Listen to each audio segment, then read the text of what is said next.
Hello guys! Prime World Township House Tour po ngayon. So ito po yung Fiona model.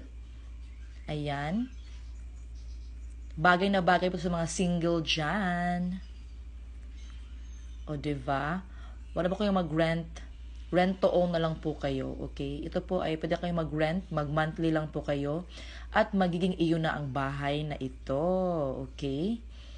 So, ito po yung model house niya, guys. Ito yung sala set. Ayan. Ito yung sliding window niya, guys. Ayan. At saka, labas tayo dito. Ito yung sa labas niya. Kayo na pong bahala mag-extend sa labas kung ano po yung gagawin nyo, okay? Sa back portion po ito. Dito po ang jealousy sa likod na portion ng house na ito. Puntahan po natin guys ang second floor kasi 2-story po to siya guys, okay? Ito po yung hagdanan niya. Tapos puntahan natin yung first bedroom. Ayan. Ito yung bedroom niya guys, okay? For the information of everybody, ito po ay 2 bedrooms na Fiona model house, okay? Ayan. Malaki naman siya guys, yung room, okay? Yan, maganda na yung kanyang, okay, may outlet na siya guys at may switch na ha. Huwag kayong mag-alala. What you need to do of course is to pay and then you can have your own house na.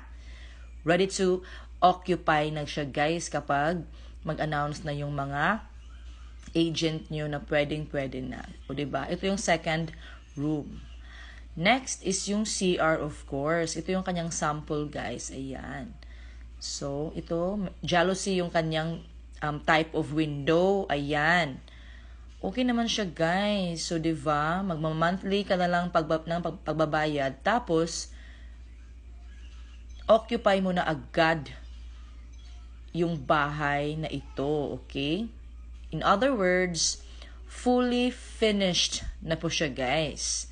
2-story with 2 bedrooms. Ang CR ay nasa taas lang po guys kapag Fiona model. Tapos syempre ang sala nun sa baba. Okay?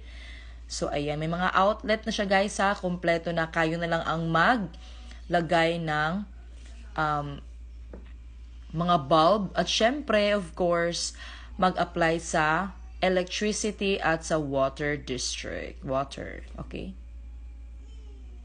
Ayan. So, ito ang kanyang mga switch. Ayan.